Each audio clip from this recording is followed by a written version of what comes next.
The first tribe occupying this whole country was a black bearded race, very large in size, and subsequently a red bearded race or tribe came and killed or drove off all the Blackbeards, as they called them, the Firelands pioneer. Many of these accounts have also been published in mainstream newspapers. Let's take a look at some examples.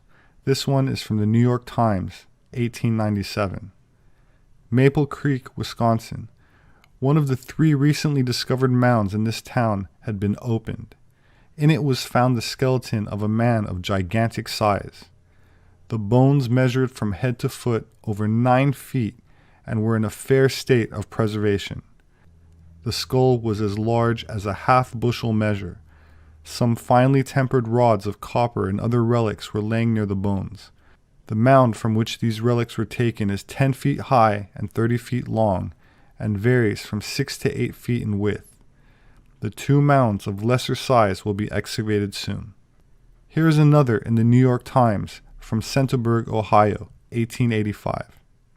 Licking County has been for years a favorite field for students of Indian history.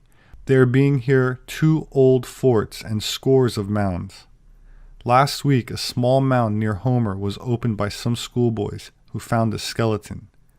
Today, a further search was made, and several feet below the surface of the earth, in a large vault with stone floor and bark covering, were found 4 huge skeletons, 3 being each over 7 feet in length, and the other 8. The skeletons lay with their feet to the east, on a bed of charcoal in which were numerous partially burned bones.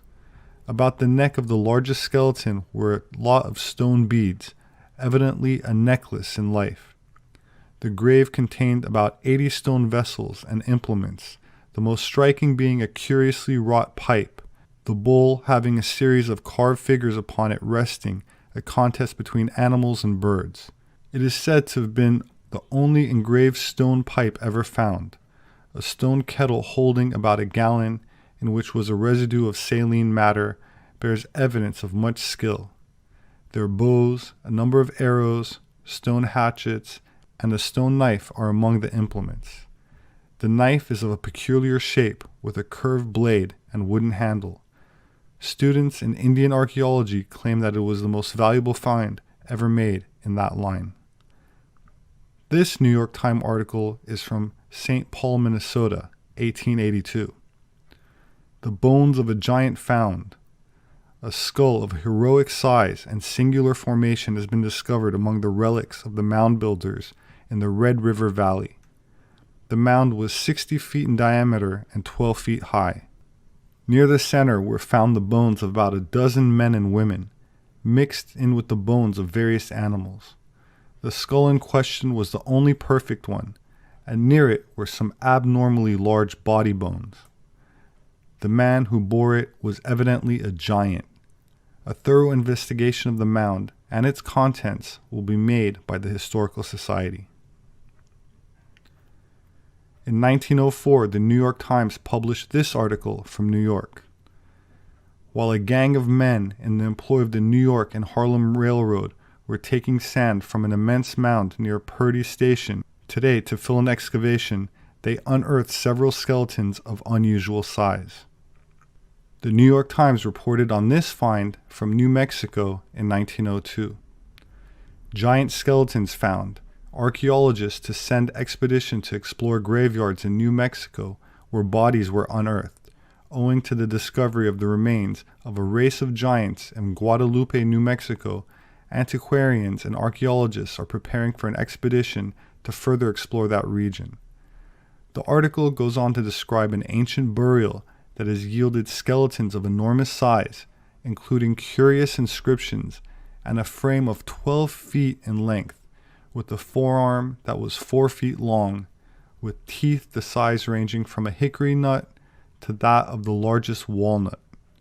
The chest of the being was reported as having a circumference of 7 feet, with an anticipation of thousands of more skeletons to be found. This supposition is based on the traditions handed down from the early Spanish invasion that have detailed knowledge of the existence of a race of giants that inhabited the plains of what is now eastern New Mexico. In 1883, the New York Times reported on a story from West Virginia. This time, a Professor Norris examined the remains from a mound located in Charleston, described as 50 feet high, which contained the skeleton of a noted chief at the bottom, measuring 7 feet in length and 19 inches across the shoulders, adorned with artifacts such as copper bracelets. In 1916, the New York Times reports on the find from a mound in Pennsylvania. The mound contained the bones of 68 men, with an average height of 7 feet, which were believed to have been buried 700 years ago. The article claims that many of the men were much taller, and some of the artifacts found included massive, oversized stone axes. Some of the remains were said to have been sent to the American Indian Museum, but I couldn't find any physical trace of them other than what is reported in the article. In 1912, the New York Times published an article about a find in southern Wisconsin. Strange skeletons found, indications that tribe hitherto unknown once lived in Wisconsin. This mound was at Lake Delavan, and when opened yielded 18 skeletons with massive skulls, reported as much larger than any race living in North America, with sloping foreheads straight back directly above the eye socket, and nasal bones protruding far above the cheekbones. The jawbones were long and pointed, with female skeletons found as well, which had smaller heads, but with similar facial characteristics. The skeletons were embedded in charcoal and covered over with layers of baked clay. In 1871, the New York Times headline stated, "More big Indians found in Virginia." This time, a cave full of remains were uncovered while working on a railroad, described as a catacomb of skeletons of a remote age of a lost and forgotten race. The skulls were said to be nearly an inch in thickness. The bones were long, with the femur being the length of the entire leg of an average man, with an estimated height of 8 or 9 feet, with well-preserved teeth described as being as large as a horse's. The San Antonio Express reported on giant skulls recovered near a beach in 1939. This ancient giant skull, about twice the normal size, was found in Victoria County, Texas, believed to be possibly the largest in the United States, or even the world. There's an image of it on the right side, next to normal-sized skulls, which were also found.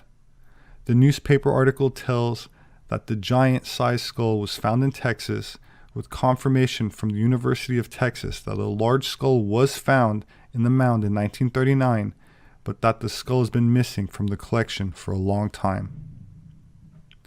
The San Diego Union reports in 1947 about traces of giants in the desert.